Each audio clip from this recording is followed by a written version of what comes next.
सुप्रभात बच्चों।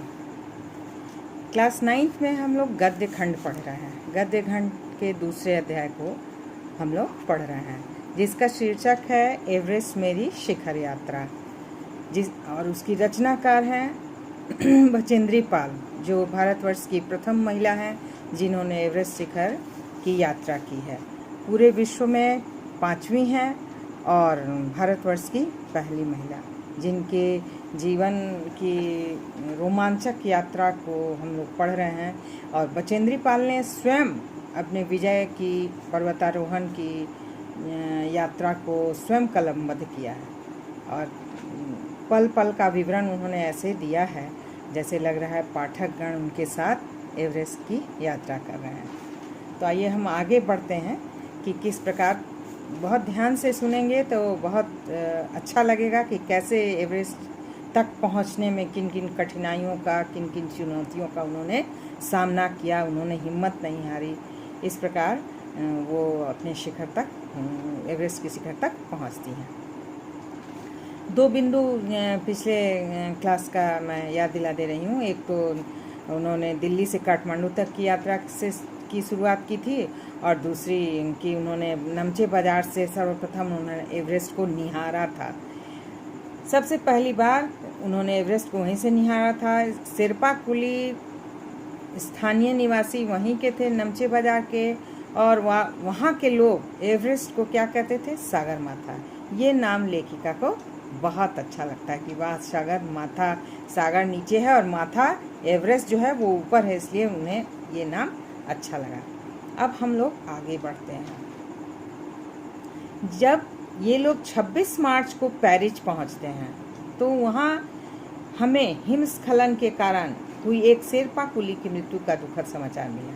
26 मार्च को जब ये लोग पेरिस पहुंचते हैं तो एक शेरपा कुली की मृत्यु का समाचार मिलता है। 16 लोग गए हैं, ठीक है। खुम्बू हिमपात पर जाने वाले अभियान दल के रास्ते में बाईं तरफ सीधी पहाड़ी के धसकने से लहोत्से की ओर से एक बहुत बड़ी बर्फ की चट्टान जो है नीचे खिसक आई और 16 शेरपा कुलियों के दल में से एक की मृत्यु हो गई और 4 घायल हो गए। तो खुम्बू हिमपात बड़ा खतरनाक है। इसे बताया गया है कि खुम्बू हिमपात को इन लोगों को भी झेलना है, आगे देखना है, पार करना है।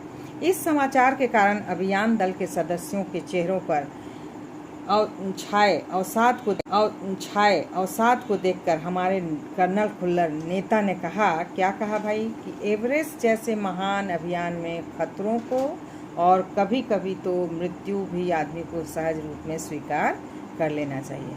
तो कर्नल खुल्लर ने इन लोगों को सजग कर दिया कि इतनी लंबी यात्रा है और वो भी सीधे नहीं चलना है बल्कि पहाड़ के ऊपर चढ़ना है। तो उन्होंने बता दिया कर्नल खुल्लर ने कि एवरेस्ट जैसे महान अभियान में कभी कभी इन सब अवसाद को देखकर उन्होंने कहा कि कभी इन खतरों के साथ साथ मृत्यु को भी सहज भाव से स्वीकार कर लेना चाहिए, ठीक है। तो अवसाद को उन्होंने देखा, महसूस किया, किसी ने हिम्मत नहीं हारी, सब आगे बढ़ने के लिए तैयार थे। तो आगे जो दल जा रहा था उस दल का नेतृत्व कौन कर रहा था? अब हम इस आगे बढ़ रहे हैं। आगे जाने वाले में उस दल का नेतृत्व कर्नल खुल्लर कर रहे थे। उपनेता प्रेमचंद जो हैं वो नेतृत्व कर रहे हैं। ये प्रश्न भी है, आगे आप ध्यान से सुनेंगे, अंडरलाइन करेंगे इस पंक्ति को, कि उपनेता प्रेमचंद जो है वो अग्रिम दल का नेतृत्व कर रहे थे। और बड़ी बाधा खुम्बू हिमपात का उन्होंने वर्णन किया, सजग किया और खुम्बू हिमपात के बारे में बताया कि खुम्बू हिमपात पर जाने वाले अभियान दल के रास्ते में अचानक से बर्फ़ का धसकना हो सकता है, हिमस्खलन हो सकता है। इन सब की जानकारी उन्होंने दी।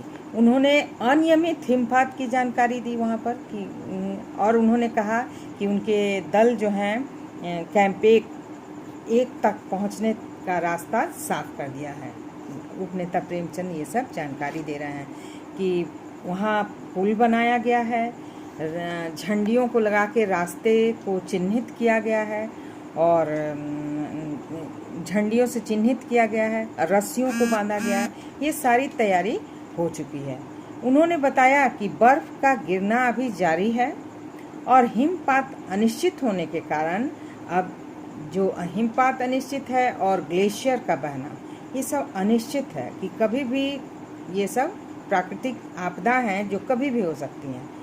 तो ये सारा प्रयत्न जो है, अगर हिमपात होता है या ग्लेशियर बहता है तो ये सारा प्रयत्न जो है वो खत्म हो सकता है, व्यर्थ जा सकता है। इसलिए प्रेमचंद ने बता दिया कि तैयारी तो हो चुकी है, लेकिन इस तैयारी में ये व्यवधान आ सकता है, ये परेशानी हो सकती है। अब हिमपात अपने आप में एक तरह से बर्फ का अव्यवस्थित ढंग से गिरना ही था। हमें बताया गया कि ग्लेशियर के बहने से अक्सर बर्फ में हलचल हो जाती थी, जिससे बड़ी बड़ी बर्फ की चट्टानें तत्काल गिर जाया करती थी और अन्य कारणों से भी अचानक प्रायः खतरनाक स्थिति धारण कर लेती थी। तो हिमपात होने के कारण से, हिमपात का मतलब क्या हुआ, बर्फ का अव्यवस्थित ढंग से गिरना। और ग्लेशियर आप जानते हैं, बर्फ़ की नदी को ग्लेशियर कहते हैं। तो ग्लेशियर के बहने से बर्फ़ में हलचल हो जाती थी, बड़ी बड़ी चट्टानें गिर जाया करती थी और अक्सर खतरनाक स्थिति पैदा हो जाती थी। और सीधे धरातल पर दरार पड़ने का विचार और दरार का गहरे चौड़े हिम विदर में बदल जाने का मात्र ख्याल ही बहुत डरावना था। तब अगर कोई जा रहा है उस रास्ते में और दरार पड़ गई और हिम विदर अचानक फट गया, वहाँ बर्फ खिसक गया, तो इन जाते ही किसी के का पैर पड़ सकता है, कोई दब सकता है। तो ये सोच करके ही बहुत ख्याल डरावना था। इन लोग थोड़े डर गए थे, लेकिन इससे भी ज़्यादा भयानक इस बात की जानकारी थी कि हमारे संपूर्ण प्रवास के दौरान हिमपात लगभग 1 दर्जन आरोहियों और कुलियों को प्रतिदिन छूता रहेगा। मतलब जो आगे जो दल जा रहा है वे लोग इससे अछूते नहीं रहेंगे, उन लोगों को सबसे पहले इन चुनौतियों का सामना करना पड़ेगा। तो नमचे बाजार, कर्नल खुल्लर, उपनेता प्रेमचंद, अब ये लोग कहाँ पहुँचते हैं, बेस कैंप में पहुँचते हैं। कर्नल खुल्लर ने जानकारी दी, प्रेमचंद ने जानकारी दी। उसके बाद ये लोग बेस कैंप में पहुंचते हैं। बेस कैंप में पहुंचने पर एक खबर मिली कि एक रसोई सहायक की मृत्यु हो जाती है।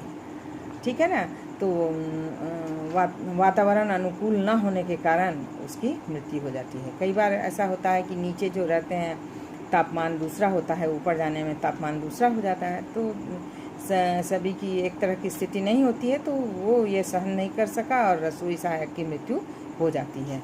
और वहाँ उन्होंने पुनः एवरेस्ट को वहाँ से बेस कैंप से देखा, बर्फीली नदियों को देखा, ऊंची तिरछी पहाड़ों को देखा हो जाती है। और वहाँ उन्होंने पुनः एवरेस्ट को वहाँ से बेस कैंप से देखा, बर्फीली नदियों को देखा, ऊंची तिरछी पहाड़ों को देखा, पहाड़ों की श्रृंखला को देखा। तो ये दृश्य उन्हें बहुत, इस दृश्य को देखकर वो और भौचक्की रह गई कि जिसको देखने के लिए वो इतना कष्ट सह रही हैं, इतनी चुनौतियों का सामना कर रही हैं, वो उसको आज वो सामने से देख पा रही हैं। भले ही दूर से देख रही हैं, लेकिन देख पा रही हैं। अब आगे जो हम लोग बढ़ रहे हैं वो है कि रास्ते में जो आगे लोग बढ़ रहे हैं, तो आगे मीनू मेहता हैं एक इन लोगों के साथ, जो जानकारियाँ देती हैं। मीनू मेहता किस चीज़ की जानकारी देती हैं, तो मीनू मेहता ने जानकारी दी कि पहाड़ के ऊपर, बर्फ़ के ऊपर कैसे एल्युमिनियम की सीढ़ी लगाई जाती है, रस्सियों को कैसे बांधा जाता है, पुल कैसे लगाया जाता है, टेंट कैसे लगाया जाता है। तो लोग प्लास्टिक के टेंट को लगाते थे जगह जगह जहाँ रात होती थी वहाँ पे।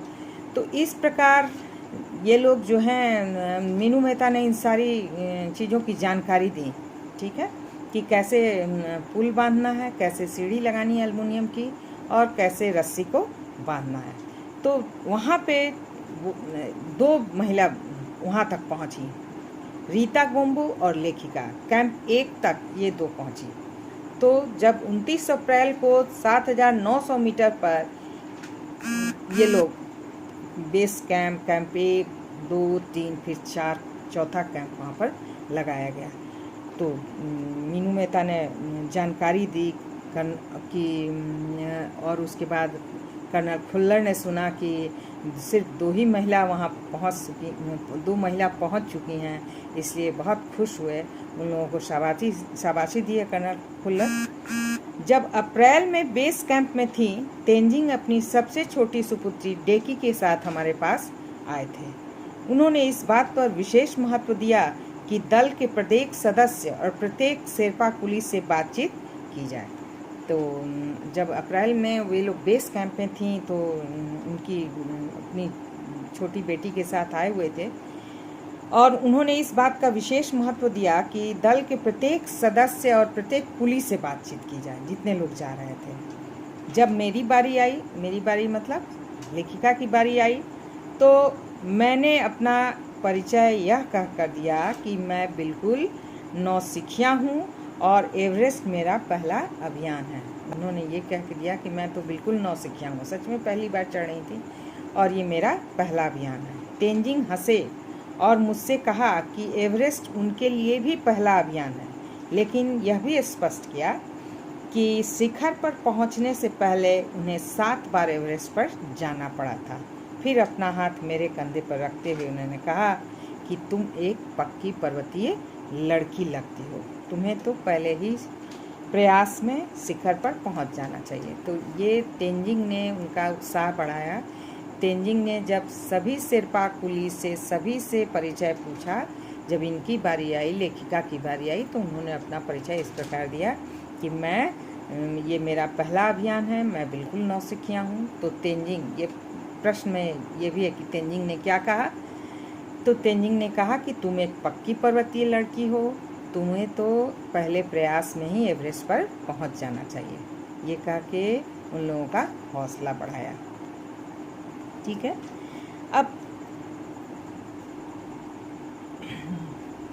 15-16 मई इसके बाद 1984 को बुद्ध पूर्णिमा के दिन लाओत्से के बर्फीली सीधी ढलान पर सुंदर तंबू, इन लोगों ने तंबू बनाया था।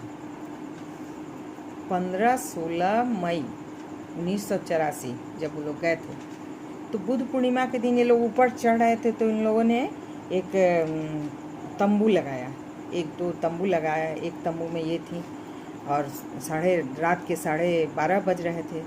वो लोग अभी सो ही रहे थे कि अचानक लगा कि लेखिका के सिर के ऊपर से एक बड़ा सा बर्फ का पिंड गिरा उनके सर से होके। तो और बर्फ के पिंड के टकराने से इनकी नींद खुल गई और उन्हें लगा जैसे कि उन्हें सांस लेने में दिक्कत हो रही है। तो अचानक उठी और बाकी लोग भी दूसरे तंबू से भी निकल के आए, देखा कि सारा तंबू जो है तहस नहस हो गया। ये लोग बाल बच गए थे, किसी की मृत्यु नहीं हुई, यही ईश्वर की कृपा थी, किसी की मृत्यु नहीं हुई, ये लोग बच गए, तंबू तहस नहस हो गया। तो उसमें एक लोब्सांग है, जो जिनके पास स्विस छुरी होती है, बहुत तेज छुरी है। छुरी किसको कहते हैं? चाकू को। उस चाकू से उन्होंने क्या किया कि उस तंबू का रास्ता साफ किया। छुरी से काट के पहले तो लेखिका को निकाला वहाँ से और बर्फ को काट के हटाया। ठीक है, उसमें उन्हें सफलता मिली और तुरंत ही तेजी से सबको बचाने में वो लग गए। बर्फ का पिंड गिरा, ये सारा कैंप तहस नहस हो गया, किसी की मृत्यु नहीं हुई और लोब्सांग ने अपने स्विस छुरी से बर्फ को काट के सबको बाहर निकाला। थोड़ी सी देर का सीधा अर्थ था मृत्यु। अगर थोड़ी सी भी देर होती तो सीधी सबकी मृत्यु हो सकती थी। बड़े बड़े हिमपिंडों को मुश्किल से हटाते हुए उन्होंने मेरे चारों तरफ की कड़ी जमी हुई बर्फ की खुदाई की और मुझे उस बर्फ़ की कब्र से निकालकर बाहर खींच निकालने में सफल हो गए। अगर उनके पास स्विच छुरी नहीं होती तो बर्फ़ को निकालने में वो सफल नहीं होते, लोग दब जाते। इसलिए ये सारे औजार ये लोग ले के भी गए थे। उन्हें पता भी था कि इन सारी स्थितियों का सामना करना पड़ सकता है। सुबह तक सारे सुरक्षा दल आ गए थे और 16 मई को प्रातः 8 बजे तक प्रायः सभी कैंप पर पहुंच गए थे। जिस शेरपा की टांग की हड्डी टूट गई थी उसे खुद के बनाए स्ट्रेचर पर लिटाकर नीचे लाए। एक ही शेरपा कुली के पैर की हड्डी टूट गई थी जिसे इन लोगों ने खुद स्ट्रेचर एक बनाया था, उससे उस स्ट्रेचर पर से नीचे लेके आए। हमारे नेता कर्नल खुल्लर के शब्दों में यह इतनी ऊंचाई पर सुरक्षा कार्य का जबरदस्त साहसिक कार्य है। कर्नल खुल्लर को ये लोग सारा समाचार देते रहते थे। इन लोगों के पास एक वॉकी टॉकी होता था, जिससे वॉकी टॉकी जैसे आज के समय में मोबाइल है जो कहीं से कहीं हम बात कर सकते हैं, लेकिन वॉकी टॉकी जो था वो उसका रेंज काफ़ी कम था। 2, 3, 4, 5 किलोमीटर के रेंज में लोग खबर पहुंचाते थे। तो वॉकी टॉकी से वो सारा समाचार कर्नल खुल्लर को देते रहते थे और साहसिक कार्य के बारे में बताया और ये भी कहा कि भाई ये तो सुरक्षा कार्य एकदम ज़बरदस्त साहसिक कार्य था। लोब्सांग को ने अपने स्विच छुरी से सबको बर्फ़ काट के निकाला और सबकी जान बचाई। तो इस प्रकार कैंप 3 भारी बर्फ़ के पिंड गिरने से तहस नहस भी हो गया। लेखिका बर्फ़ में दब भी गई और एक शेरपा कुली की हड्डी भी टूट गई। फिर बर्फ़ को खोदकर लेखिका को निकाला गया। तो एक की जब हड्डी टूट गई, कर्नल खुल्लर ने कहा, क्या तुम भी भयभीत थी? क्या तुम वापस आना चाहोगी?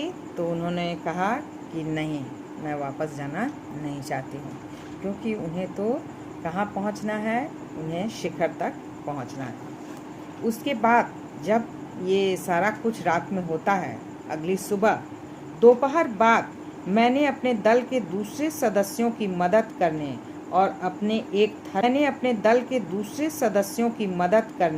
और अपने एक थर्मस को जूस से और दूसरे को गर्म चाय से भरने के लिए नीचे जाने का निश्चय किया। उसके बाद इनके साहस का जवाब नहीं है भाई। उन्होंने क्या किया कि चोट तो उन्हें भी लगी थी लेकिन शारीरिक रूप से ठीक थी, तो उन्होंने एक थर्मस में चाय और एक थर्मस से जूस भर के वो नीचे उतरने लगी बाकी लोगों को देने के लिए। मैंने बर्फीली हवा में भी तंबू से बाहर कदम रखा। जैसे ही मैं कैंप क्षेत्र से बाहर आ रही थी, मेरी मुलाकात मीनू से हुई। की और जय अभी पीछे थे। 2 लोग और थे, की और एक का नाम था जय। मुझे जय जेनेवा स्पर की चोटी से ठीक नीचे मिला। उसने कृतज्ञतापूर्वक चाय वगैरह पी, लेकिन मुझे और आगे जाने से रोकने की कोशिश की कि अब आपको आगे जाने की ज़रूरत नहीं है, क्योंकि सभी लोग बीमार हैं, सभी लोगों को चोट लगी है, लेकिन आप सबके लिए चाय और जूस लेके आ रही हैं। सबने कृतज्ञतापूर्वक चाय पी, जूस पिया, मगर मुझे की से मिलना था। थोड़ा सा भी नीचे उतरने पर मैंने की को देखा। वह मुझे देखकर हक्का बक्का रह गया। तुमने इतनी बड़ी जोखिम क्यों ली बचेंद्री? वह बोला। बचेंद्री को बोला कि अरे चोट तो सबको लगी थी, लेकिन तुमने इतनी बड़ी जोखिम क्यों ली कि तुम्हें चोट भी लगी और तुम चाय और जूस लेकर सबको पिलाने के लिए पहुंच गई। मैंने उसे दृढ़तापूर्वक कहा, मैं भी औरों की तरह पर्वतारोही हूँ, इसीलिए इस दल में आई हूँ। शारीरिक रूप से मैं ठीक हूँ, इसलिए मुझे अपने दल के सदस्यों की मदद क्यों नहीं करनी चाहिए? की हंसा और उसने पेय पदार्थ से प्यास बुझाई और आगे उसने कहा कि अब किट ले जाने की ज़रूरत नहीं है, आपको आगे जाने की ज़रूरत नहीं है। इस प्रकार लेखिका जो है वो अपने साहस का परिचय देती हैं कि जय मीनू की चिंता थी, इसलिए वो जूस लेके पहुंचती हैं और अगले दिन भी उनको चढ़ाई करनी थी, तो लेखिका ने नीचे उतरने का निर्णय भी लिया था। की और जय जानता था कि लेखिका को खतरा है, लेकिन फिर भी वो सबके लिए चाय और जूस लेके वहाँ पहुँचती हैं। तो अब थोड़ा सा ही बिल्कुल बच गया, अब हम लोग शिखर तक पहुँचेंगे अगले क्लास में और प्रश्नोत्तर की भी चर्चा करेंगे। आशा है आप लोग लेखिका के साथ साथ बचेंद्री पाल के साथ साथ सभी यात्रा कर रहे होंगे और सभी वहाँ पहुँचेंगे। ठीक है, धन्यवाद।